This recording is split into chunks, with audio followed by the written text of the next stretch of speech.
Welcome to the Secrets Women Keep podcast. I am your secret keeper and confidant, Lauren White. I'm a qualified counsellor and sexologist, madam of a secret society, author of Permission, and a witty, highly intuitive lounge room dancing introvert. I help you as an exceptional woman in entrepreneurship to see, love, and trust all the parts of yourself, especially the unseen. Let's pull back the curtain, light the candelabra, and remove the mask. These are the secrets women keep. Hello, and welcome to the Secrets Women Keep podcast. I'm your host and confidant, Lauren White, and today we have a completely wild guest. Her name is Kimberly Ann Johnson. Kimberly is a sexological bodyworker, somatic experiencing practitioner, yoga teacher, postpartum advocate, and single mom. Working hands-on in integrative women's health and trauma recovery for more than a decade, she helps women heal from birth injuries, gynecological surgeries, and sexual boundary violations. Kimberly is the author of the forthcoming book, Call of the Wild: How We Can Heal Trauma, Awaken Our Own Power, and Use It for Good, as well as the early mothering classic, The Fourth Trimester. And she's also the host of the Sex, Birth, and Trauma podcast. Kimberly, welcome to the podcast. Thanks, Lauren. I'm so excited to have you here. You and I have known of each other, I think, through the traps and the work over the years. It started with me being aware of your work as a sexological bodyworker and somatic experiencing practitioner. And I started to follow you and piped up one day and said, "Oh, I'm a sexological bodyworker too." And it turns out we both trained with Deej and Uma through the Institute of Somatic Sexology in Australia, but in separate years. And in the meantime, I have been witnessing you and your work just soar and reach so many people in so many ways. It's been such a joy. Something I don't reference specifically often, but mentally give a lot of credit to in so many ways, is going through the sexological bodywork training. I know you've known the body and the nervous system through a variety of mediums, but I was really curious. Are you able to parse out that specific training and how it's buoyed the work that you're doing now? Definitely. I love Deej and Uma so much. I think they are truly dynamic, skilled, probably the best facilitators that I've ever worked with. I considered doing it again just to be in their container because they're so prepared, so spontaneous, also so deeply embodying everything that they teach. And yeah, I can parse out a lot. I mean, it was the biggest unshaming process that I've ever been through, both the preparation to come to the course itself. I'd never been around a lot of sex workers. That was an education in and of itself, just breaking down so many external and internal stereotypes that I had about what sex work is. I had never been casually around naked people, so it really allowed me to uncouple nudity and sexuality. I mean, I could go on and on. There were so many revelatory experiences. It was so well titrated. Deej and Uma haven't, maybe by now, this was 5 years ago when I did the training. By now, I think they have sought out more trauma work, but just the way that they were trauma informed without knowing how to be trauma informed, because they have so much gravitas and lived experience. The one thing that it didn't have a lot of was in my 10-day training, there was really only one day with vulvas. And for me, that really stood out because it was like, I went there already working with women, working with mothers, and I was really specifically interested in helping. That was the population that I'm interested in helping. So that was interesting, but I still think that it's a huge part of who I am, how I operate in the world, and what has contributed to the value that I can offer. Yeah, incredible. And I'm nodding along with you. I got full body goosebumps when you were referencing Deej and Uma as being, or I see them as, cream of the crop, just the most, the facilitators that I've come across with the most integrity, and will just cannot vouch for their work enough. And it complicates things, because actually when you think about sexological bodywork as a field, now people are really interested in what my training is and want to do it. And it's like, well, I always really value practitioners over modalities, although there's very few modalities that include genitals. But as far as people who want to be trained, I'm always just like, get to Australia.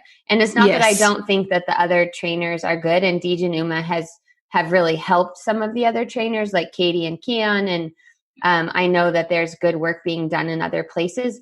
But I just feel like having the masculine and the feminine, having two people that care so much deeply about each other, but aren't romantically involved, and then how that ripples out, and just so many great layers. And, we use this word embodiment all the time, embodiment. And in a way, it's a redundant word, because there's no other way for us to be but in bodies. We are, as long as we're in human form, until you're actually in the space of people who are living a bottom-up wildness reality and feeling that all the time from them.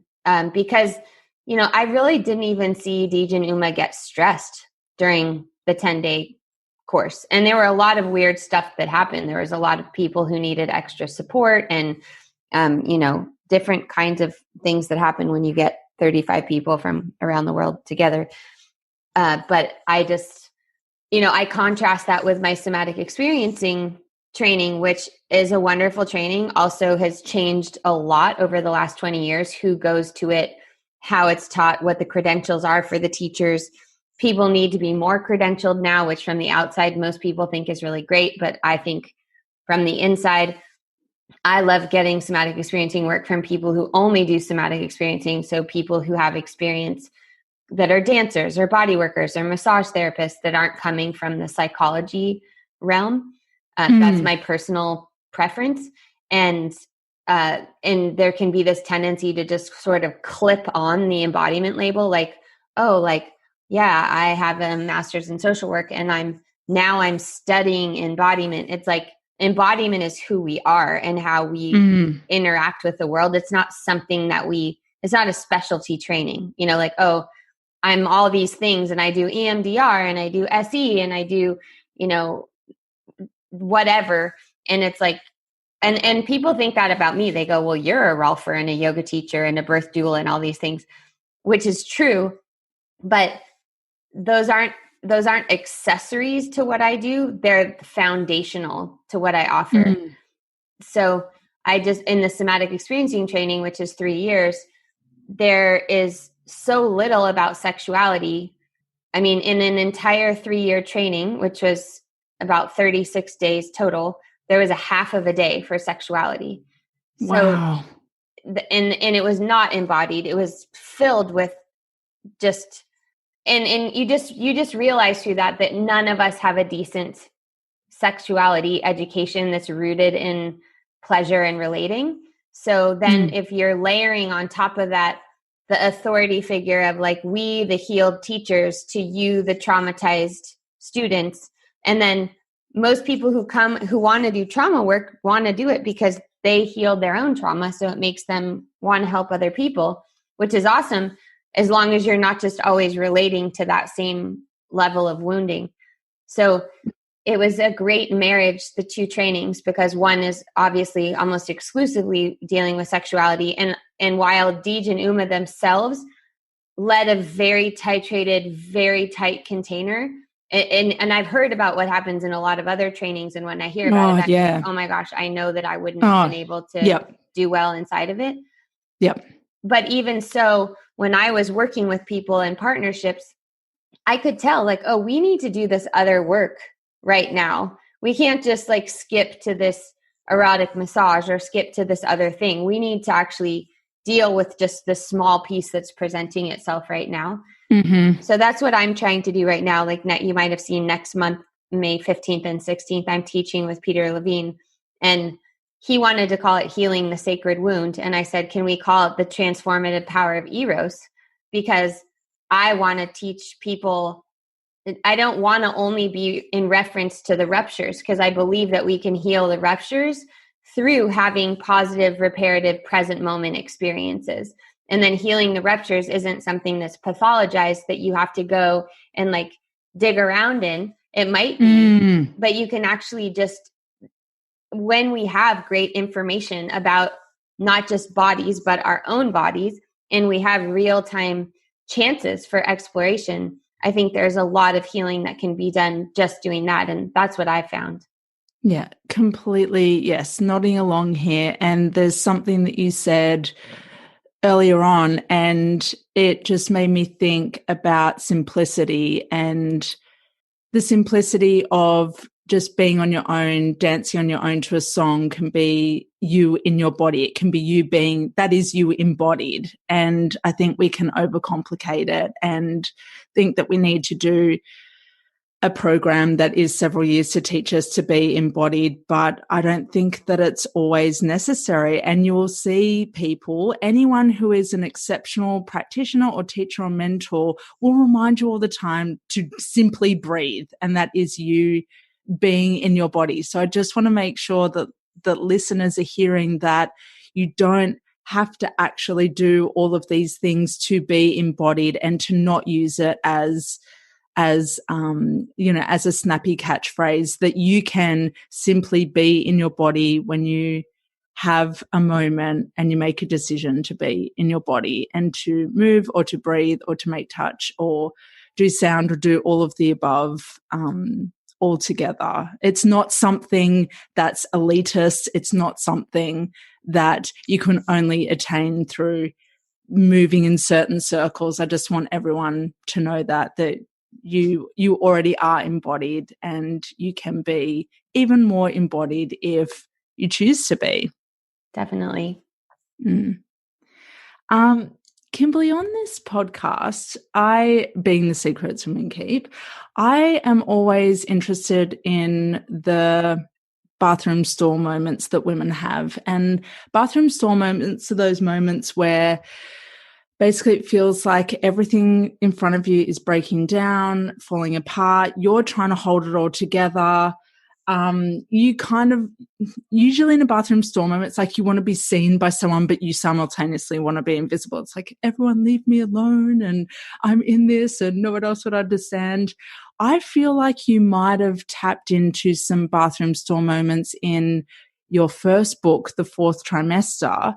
But what I'd really like to ask right now is, have you ever had a bathroom stall moment? And feel free to substitute it with the car or being on a plane or the office stall, anything at all.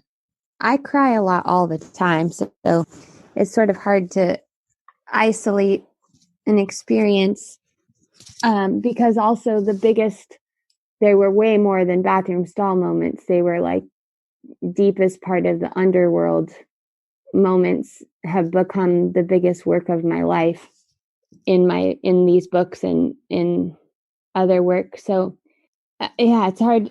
I don't know if you have a category, but about 2 years ago, right after I got this book deal for Call of the Wild, How We Heal Trauma, this book that just came out April 13th, I had decided before I got the book deal that I was going to move to New York from San Diego. And then I was like, that's crazy. You can't write a book and move and be a single parent all at the same time.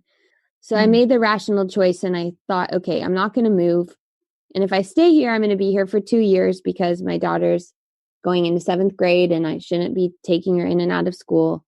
And then I just got super depressed and was waking up sort of with dread, and it made no sense because I'm like, I have a healthy child. I have a beautiful apartment. My work is going well. I have a book deal. Like, what is going on? And then I called one of my best friends and I was talking to her, and she was like, you weren't feeling this way when you were going to move to New York. And my response to her was, fuck you, because I knew she was right. And I was like, okay, so now I know I have to move. And how am I going to do this? How am I going to move and meet a writing deadline? But the minute that I realized that was what my soul was telling me, that I had to do that, then it was just like, okay, now you just have to figure it out. And my particular path just doesn't really allow me to make those kind of frontal cortex decisions. So when I had decided, like, yeah, that makes perfect sense. Like, you shouldn't move because that's not going to work. It was like, yeah, but everything in my soul was telling me to move. Mm-hmm. So maybe that's kind of what you mean. I mean, I had another one in college where it was my senior year of college. I was a transfer student because I was sexually assaulted when I was an undergraduate at my first university, and I just couldn't do well there anymore. So I took some time off, and then I went to a new school. And since I was a transfer student, I didn't have as much time to make relationships with professors. And at the time, I thought I wanted to go to grad school. So I just really focused on the work of a couple of professors because I thought, okay, let me just get, like, I did independent study with this one, and I was studying race in the diaspora. And so I thought, okay, let me just really know, because then I'll have great recommendations from a couple of people. So I graduated first in my class, go to graduation, give my valedictory speech. Ironically, Bill Cosby was the person giving our keynote or whatever. And then my professor asked me to come to his office the next day. And so I go to his office, and he has a book to give me as a gift. And he comes on to me and basically tells me that if I won't kiss him and sleep with him, that he's not going to write my college recommendation, my grad school recommendations. And I wanted to go to Princeton to study with Cornell West. And basically, it wasn't really a bathroom stall moment. It was like a split-second decision where I basically had to decide, like, am I going to do this because I really, really want this? I didn't want to go to any other graduate programs, and I knew I had no one else that was going to give me any recommendations. So do I do this, or do I, like, act in my own integrity and, like, leave it behind? And it was a choice point. And I walked out of his office, and I remember throwing the book he gave me in a dumpster. And I went home to my apartment where my boyfriend at the time was, and just was in complete shock because I had had the earlier trauma and trying to work that out with him, and what should I do? And yeah, so there's been a lot of them. And how did that moment inform the rest of your work and your path and what you chose to focus on? Well, at that time, then I was a dancer. So once it was like the grad school of my choice was off the table, I was already going to take a year off to dance. But then it was like, okay, well, I'm just diving 100% into that. I also had something that I needed to work out with male authority, because there's some people that men don't fuck with. And there was something about me that made him feel there was an opening to do that. And there was something disarmed in me that didn't just, like, bite his hand or tell, or, like, confront him and say, like, what are you doing? What I did was avoid and flee. And, that's a good survival strategy, but more effective and perhaps maybe not fracturing the relationship would have just been like, what are you doing? What do you think you're doing? Like, don't do that. Don't be an idiot.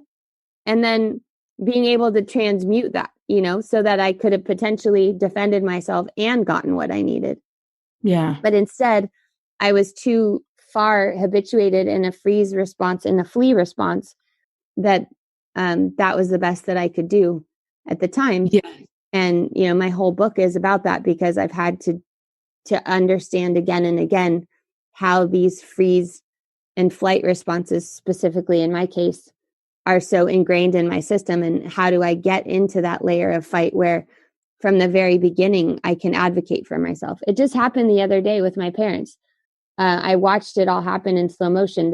On Easter, my sister made dinner reservations, and she didn't make reservations enough for me and my daughter. And then I said, well, can't you change the reservations? And they were like, no, we can't. And so what happened was throughout the day, I just got madder and madder and feeling like they should just know, like it's a holiday and it's one that we only celebrate 3 holidays. Like what you do as head of a family is you change the reservations and you say, we're not going to go out to dinner. Let's all cook together. You make it work so that everyone can participate. But the fact of the matter is, if I would have thrown a tantrum at the beginning and just said, this isn't going to work, like you can't go. Yes, I do want you to cancel the reservation. And this is what needs to happen. What happened instead is they went and then they were like, well, we're sorry. We asked once we got to the restaurant. And I'm like, well, what's going to happen once you already get to the restaurant? Like, I mean, I'm going to get in my car and drive as fast as I can to your house. And so then I ended up getting super, super mad about it to them and just saying like, that's so messed up. Like, and saying what I've already said to you. And then they were like, you're mad at us? Like, what do you mean? We didn't make the reservations. And it's like, well, who has the authority here?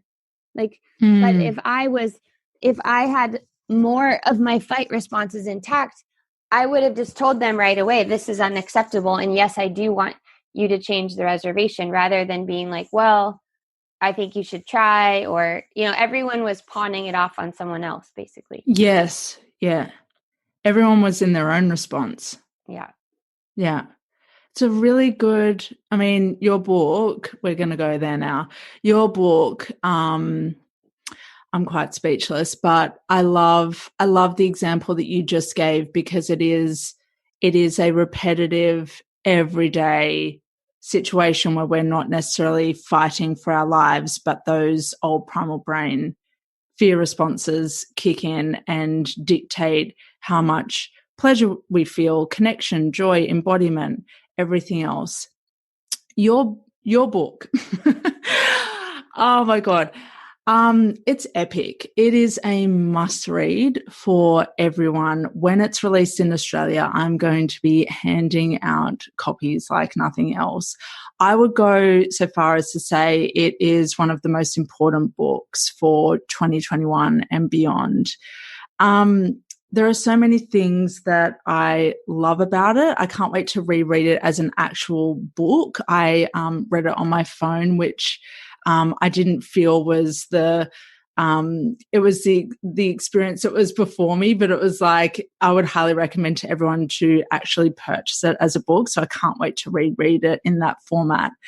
But your voice is this anchor of compassion and clarity. And that balance is so necessary for what patterns and stress cycles people need to shift out of. I love the format. I love the flow. I love the density of the book. The exercises are so accessible and doable. And what I really valued was the words and the concept that we can start wherever we are right now. I think that's incredibly empowering for the reader when trauma wants you anywhere but in the now. My question for you is, Kimberly, is now the best place to start when it comes to your nervous system and how you operate in the world, or are there exceptions to this? I would start with, where else are we going to start? The only place we can start. Are there modalities out there that don't start in the now, though? They start by looking back. Like what? Like a lot of talk therapy starts by looking back. Oh. And yeah, I just wondered, like, I loved that message you actually say, we can start wherever we are right now.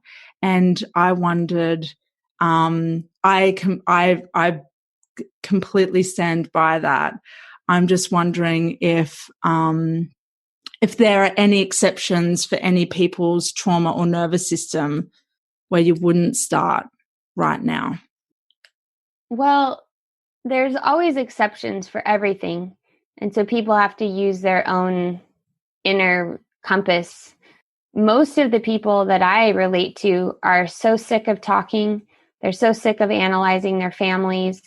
They're sick of hearing themselves talk. They don't feel like much is changing by going back and analyzing different things. I don't think that means that talk therapy is not useful. Certainly as humans, we're looking for coherent narratives. And, I wouldn't say that, no one thing is for everyone. But I was thinking of exceptions. Like I was like, well, would this be good for someone who's just in a car accident? Or what about if someone's in the middle of something? You still start in the now. It just depends on what you're doing in the now. Are you doing just like the 911 of really, centering, eating warm foods, swaddling, contact? Or does someone have enough resourcing in the moment that you could go into a deeper layer? But the body is usually the thing that's not being heard, and it's the thing that's knocking on the psyche door to be heard. So I can't really, plus pretty much all indigenous earth-based cultures have inbuilt rituals already as part of life that we've just in white overculture lost. So to me, it would like, yeah, because it's part of just your humanness. It's part of being a human animal that you would be relating to your environment, the earth, and other mammals around you. Yeah. Yeah.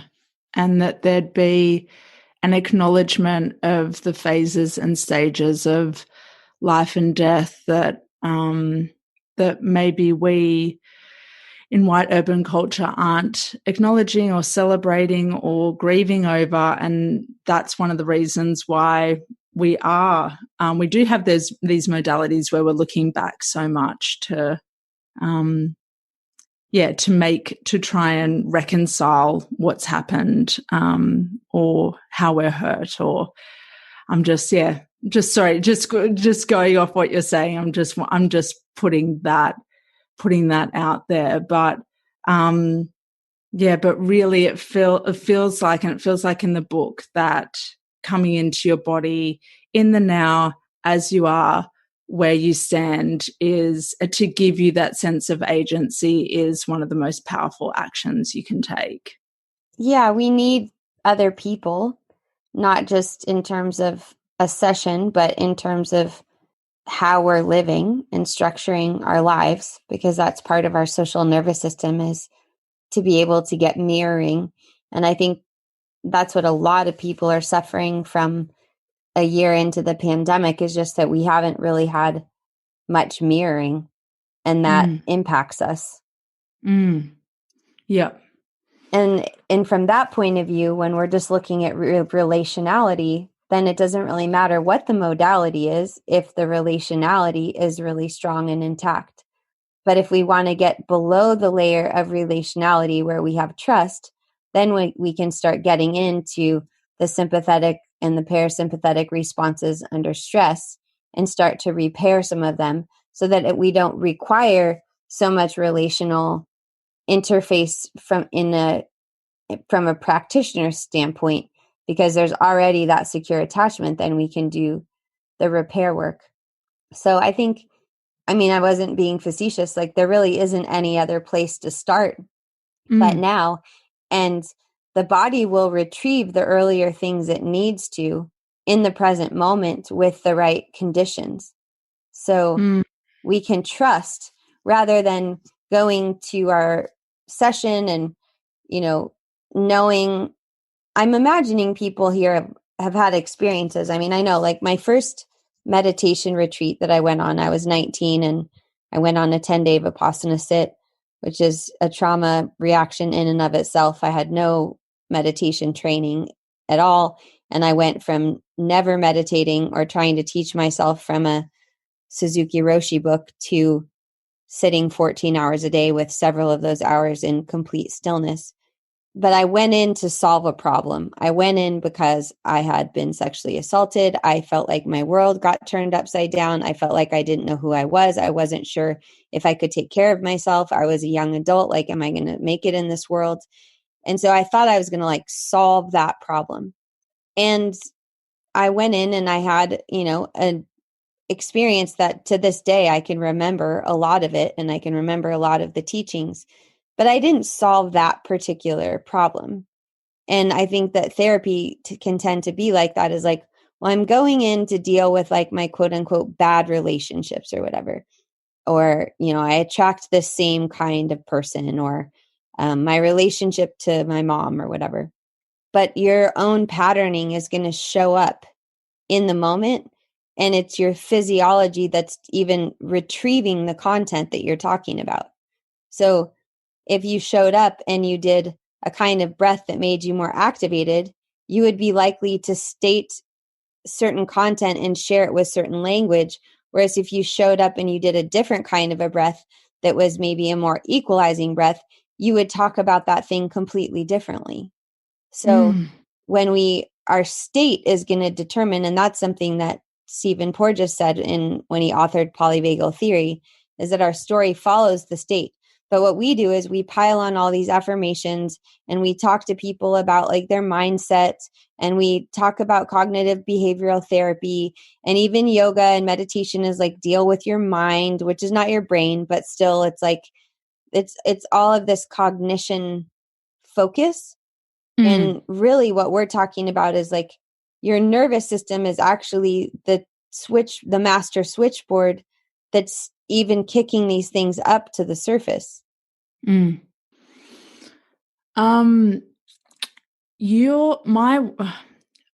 work revolves a lot around women removing the masks they wear to access their fullest expression. And in talking about masks, we're talking about a lot of ingrained patterning and primal brain fear responses that they default to in order to navigate the world. And it's interesting, two of the masks that I witness women wear a lot of are the masks of perfection and the masks of palatability. It's basically the fawn response. And if anyone listening isn't familiar with the fawn response, or what I understood as the tend and befriend response, it's where you operate in a certain way that you think will appease others or cement your belonging in what you're in a context or with people that your nervous system interprets as a situation where you don't feel completely safe to be you. Now, women wear a lot of masks to navigate their way in the world. And as your book highlights, we wear these masks out of self-protection and from often from a trauma response, big trauma, little trauma. What I observed in myself in my formative years and what I see in other women is that our wild wasn't safe. So we repressed it and maybe drank or used drugs where it would be unleashed. And we'd be on this pendulum of high voltage expression without the healthy discharge, and then revert back to our shell or just go back into our place that's uncomfortable but comfortable. It's like we're looking for sovereignty, which you reference throughout Call of the Wild, but we struggle to be in the healthiest expression of sovereignty. I was wondering, Kimberly, can you share one thing that listeners can do to step out of fawn response and into sovereignty? Yeah. So I heard you say that what do you call that mask? Palatability? Yeah, palatability. Yeah. It's just like, So I'm going to fit in. palatability is more like the fitting in response. Yeah. So the fitting in response is a little different from the fawning response. The fitting in response is camouflaging, minimizing yourself, and doing so to fit in either your family, your relationship, your religion, your culture. That could be not earning more than everyone or not earning less than everyone. That could be racial assimilation. That could be not choosing a different kind, being an entrepreneur when everyone else works in a certain kind of structured workplace.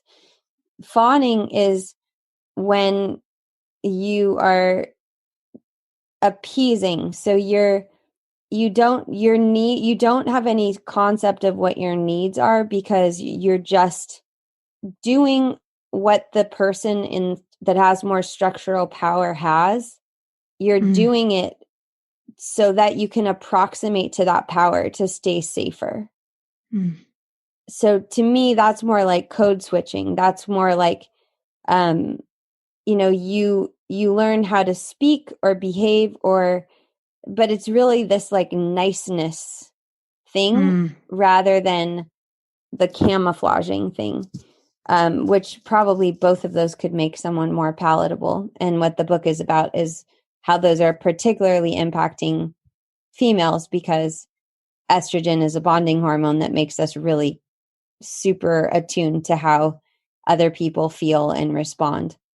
So if someone is in the mask of palatability, then my recommendation is the same for when people are in flee or freezing, which is starting to activate your healthy aggression.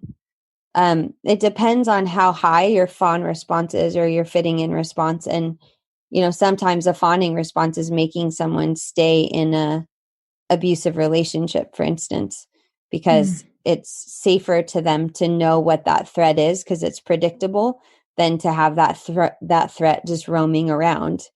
And I recommend different things for fawning and fitting in, but it's the small steps of having a statement that starts with like, I need blank, and being able to say something that you might need and tolerate the fact that that might cause discomfort. But the thing is, when the threat is really high, like with a doctor or with a boss, or if you're in an abusive-ish relationship, then that threat is really high because that person could hurt you. That person could fire you. There's like real repercussions. Is to be able to understand and notice what your own person, because these responses look different for everyone, and how we do them is different, because we have this idea that it's so obvious or something, because like if you freeze, well, then you stop and you're in a frozen ice sculpture position. But we have freezing responses all the time in small ways, like I described with the Easter situation. I was basically in a low level freeze state, so I wasn't able to just say right then what it was that I wanted from my family, who were all in the same point of view that I wasn't agreeing with. So if you're in a fitting in response, it's like being able to start doing little things that feel that they're true to you, even though they might not be for everyone else. So for some people, that's wearing bright lipstick. For other people, it's wearing no makeup. For some people, that's like experimenting with wearing a mini skirt. For other people, it's like wearing a long maxi dress. Those are clothing, but it's still like expression of a willingness to do something that will make you stand out. Because for some of us, standing out, a lot of women I know, they don't want to stand out because they don't know what they'll do with the attention once they attract it. They feel threatened and uncomfortable. And then some people are doing it because they're trying to stand out because they're thriving on that attention. So we have to kind of know ourselves. Like for me, I just had this big event, and my friend was like, do you want me to dress you for the event? And I just was like cracking up, like I'm a celebrity or something. Like I usually dress myself. But then I just thought, well, that would be fun. Like, why not? And then she picked out all these outfits for me, and they were all amazing. And then I thought, I'm the kind of person where I would not even buy something new, and I would just take something I like out of my closet because I'm kind of thrifty, and I feel really safe when I'm saving. And so I would be like, well, I don't depend on that to feel beautiful or sexy. Like, why do I need something new, kind of? But I thought, okay, well, let's just give it a try, because I also I can be really serious. And it's like, this event is about connection and fun. And so what does it mean about me if I have 4 outfits and I'm doing outfit changes? And, what is that? And so that was, for me, that was a way to stretch my capacity for my own identity and self-perception. Yes. Oh, so I laugh a lot when I'm excited about something or something really resonates. And I can actually see you, just turning up, completely not even paying attention necessarily to, paying more attention on the connection than the outfit changes. But and that's a really practical way that that women in particular can start to explore and experiment with stepping into their sovereignty and differentiating themselves. And you can do it in such small but symbolic ways. That's what, looking at the outside. And I just want to highlight what you said before, what you started off saying, which was about the words that you use. So I think you started with saying the words "I need." Have I got that correct? When you're moving to step into your sovereignty, you can start with the words "I need." Yeah. And if you're moving out of fawning, you can say "I need." If you're moving out of fitting in, you can say like "I stand for," or "I'm willing to be visible in this way for." Yeah. Because the freeze, coming out of freeze, you're likely to say, "I exist," like I'm alive. That's what people say, because the freeze state is, you literally feel like at the farthest extent you're in a full collapse. So it's like, oh, I'm here, I'm alive. That's what happens when you come out of freeze. When you come out of flight, it's usually like, I'm here, I can stand my ground.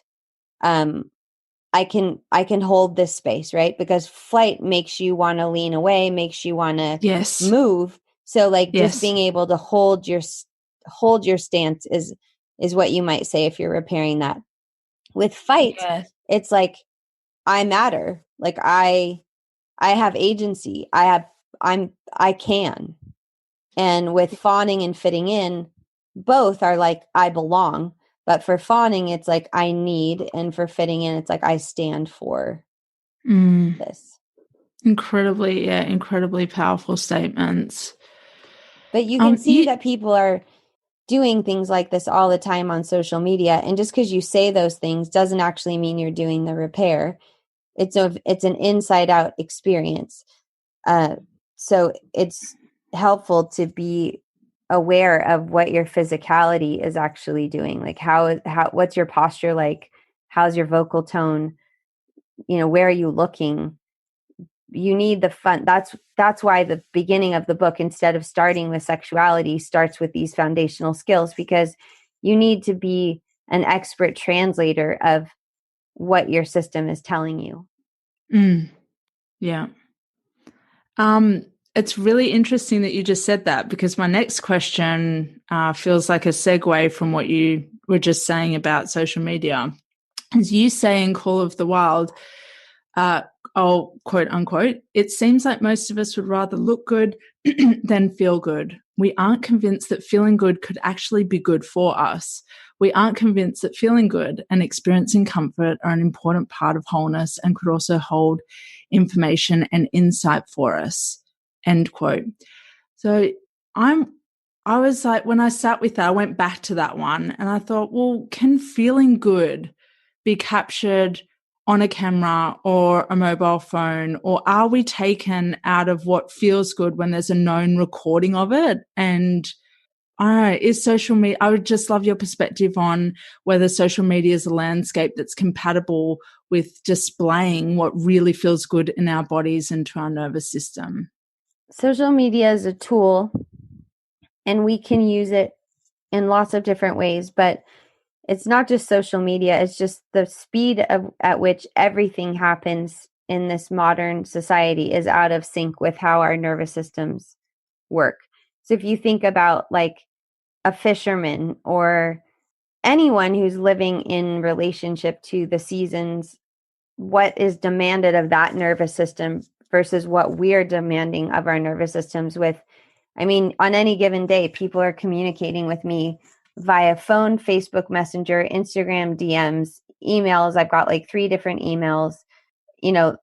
It's just such rapid fire potential for communication that we're rife to be in these stress responses, because our system, we have to defend ourselves so much against all of this incoming information. And with social media, obviously it gives way more opportunity for these default responses, specifically of comparison, and these fawning and fitting in responses, which are like this estrogenous specifically tendency to be comparing and noticing what everyone else is doing and how they're looking and what their faces are looking like and what they're saying. On the other hand, there's amazing things that happen on social media. And I do believe that we can give people a felt sense of what regulation feels like in different flavors. Mm. Mm. Yeah, I believe so too. And over the years, witnessing you on social media, it's been, it's been really affirming to see you in an ice bath, to see you go hunting, to see you in embodied states, and even most recently to see you dancing. You're being captured on camera, but it's really apparent your focus is not on the camera or at all. It's in your experience and in your joy and in the connection that you've got with other people. So yeah, it's just I was curious about whether, and I like what you said, it is a tool and it can convey it. I was just wondering if I have the, and I'll take ownership of this. I feel like sometimes I can be in my joy and then trying to capture that joy, things can get lost because the attention, I feel like it's competition for the attention. It's like, wait, this is such a great moment. Can we capture it? And then it's like the joy can kind of dissipate when there's a recording of it. Yeah. And I mean, my relationship to social media has really been starting off just recording videos of myself talking about different topics. That's how I started on Facebook. And I would just riff on something like anal sex or all kinds of topics, just things that I was hearing and putting pieces together and talking to people. And I always would just improvise. I never planned anything, including the Me Too video that I recorded that went viral, which was really where this piece of work that has ended up in Call of the Wild started. Because for me, I don't do, and this isn't true for everyone, but for me, I just don't do well scripted. And I even this event that I just put on, one of the event people who was assistants was helping me.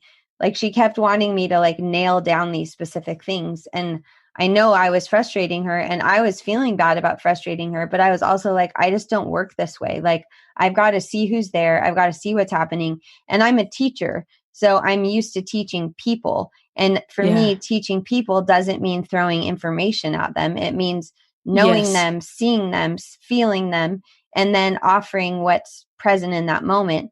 And I feel really grateful that I found an online course structure that allows for that, because I don't, like, people are always like, well, do you have a checklist and a PDF and a this? And it's like, the times that I've given people the PDF, then they're like, but you didn't talk about this today. And I'm like, yeah, I know, because something else was happening.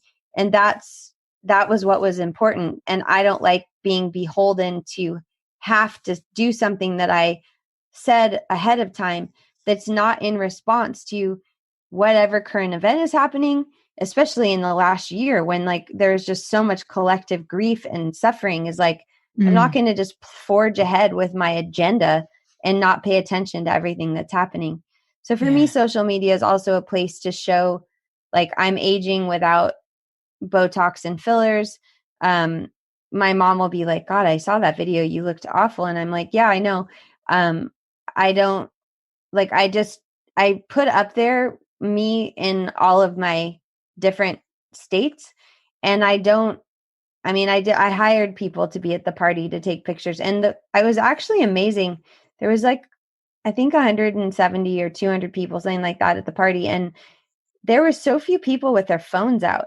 And that really stood out to me, because it's been a long time since it's been a long time since anyone's been in a space with a lot of people. But even in like a restaurant lately, everyone's on their phones. And someone goes, yeah, because they weren't bored and they actually wanted to be there and not be on their phone. Yes. So it was really like, I get what you're saying. And I know there's a lot of pressure for that, because there is just like recording. But I guess I'm I really am clear. Like I told someone, well, the only reason I'm on Instagram is to sell things. And this person was like, well, that's not true. Like you do educating and stuff like that. And it's true. Like I love selling because I just teach while I'm selling. But if I wasn't running a business using Instagram, I just wouldn't be on it for kicks. Like there's no way that I would be spending my time on Yeah. Instagram. But Yeah. being that it is a good place for getting a message out and sometimes a good place for meeting people, it's cool. But I am also fully prepared for that medium to shift and to have a business that's at a place where that's not where I need to be interfacing with people, because it's a terrible place for nuanced conversation, which is Yes. really what I am about and what I think is where our culture needs to go. Yeah. Completely agree with that. Something that at the very end of the book, in your conclusion, you say, what is the call of the wild? It is unconditioned expression. It is an innate power. It is the awakening of instincts. The call of the wild is an invitation to freedom, to hear who you are and be who you are, not who you think others want you to be or who you think you should be. And I've called this episode The Secrets to Calling in Your Wild. I'm curious, what's your current edge with your own wild and what you want to explore within yourself? What are the elements of wild that I want to explore? Is Yeah, that what's your current edge with your own wild? Or maybe there isn't one, but just what do you... Well, I definitely, segueing from the social media thing, I mean, I'm really wanting to build my business in the next 6 months so that I'm off social media. I'm not interfacing with it often at all. And that for me is a reclamation of wild, because if I let it, I could be on a screen from 8 to 10 hours a day. Yeah. Yep. I want to go hunting again. So last year I went deer hunting for the first time, and spoiler alert, people are like, did you kill a deer? No, I didn't even see a deer other than one that somebody else in my camp killed. And I went with him to dress her and like watch the whole process and help with that. But it's one thing to talk about being a huntress, and it's another thing to actually hunt. And to me, it's important to have that connection. I do eat meat. It has been an important part of healing for me, especially postpartum. Ever since I had that revelation, because I was a 20-year vegetarian, I just knew, like, it's not good enough for me to get meat at the supermarket. Like, I really need to be in contact with what I'm doing. So I want to do that. And I'm in inquiry, actually. Like, ice immersion and breathing was a real rabbit hole in the best possible way. And we haven't been meeting as a group because of the pandemic. So it's lost a little bit of its like intrigue for me, I guess. And I'm living on the West Coast again. So I'm a huge ocean person. I love rowing Hawaiian outriggers. And I need to find another like outdoor rabbit hole to sink myself into, so that I'm so compelled by that I'm fixated on my work, basically. And so that there's something else that I'm fixated on that just takes me away from work, because there's just so many things, so many projects I have, so many like people to help, that it requires that I like really have this other thing that I want to tend to. Yeah. Yep. I completely understand that. So your edge in some ways will be going more into your wild, out in the wild, and just gently separating yourself from all of your business and your messaging being so prominent on social media. Did I understand that correctly? Yeah, I mean, it will just be, for me personally, like if we separate me from my business, it's just like creating more and more space for my personal life. Yeah. Outside of work, which is, as a single parent and breadwinner, a challenge, but it's definitely possible. And I think it's even making space for me right now. The wild is about nature and the wilderness. It's not, yes, it is my inner wild, but I'm tending to that all the time. Because that's been my own healing path and what I'm teaching about all the time. But for me, it's separating from this body of work and having my personal life thriving and robust as much as my professional life is. Yes. Kimberly, it's been so good. It's been so good to hear you speak today and to marinate in your words. I have no doubt that the listeners of The Secrets Women Keep will re-listen to this one and take notes. And the book, everyone has to get the book. I think it's coming out. The best that I can make for Australians is it's coming in mid-May, from what I can tell. And you just have to get this book called The Wild, and you need to reread it, and you need to yes, it's just a must. I'm going into my gushing stage. Kimberly, where can listeners find you? And feel free to mention any of your programs that we haven't specifically referenced today. Everyone can find me at my website at kimberlyannjohnson.com. And you can download the first chapter there for free, kimberlyannjohnson.com/chapter, in case you want to dive in and it's not in Australia quite yet. I also was the reader for the audiobook, so you can hear me narrating the book if you'd prefer to listen. If you want to do the work with me, it's my Activate Your Inner Jaguar course, which is kimberlyannjohnson.com/jaguar. And for now, even though we talked all about the socials, for now I am on the socials. So you can find me at Kimberly Ann Johnson on Instagram and Facebook. Yes. Thank you so much for your time and your wisdom and all of your sharing. Thank you. Yeah. And you can also find me on my podcast, the Sex Birth Trauma Podcast. Oh, yes. Yes, definitely. Yes.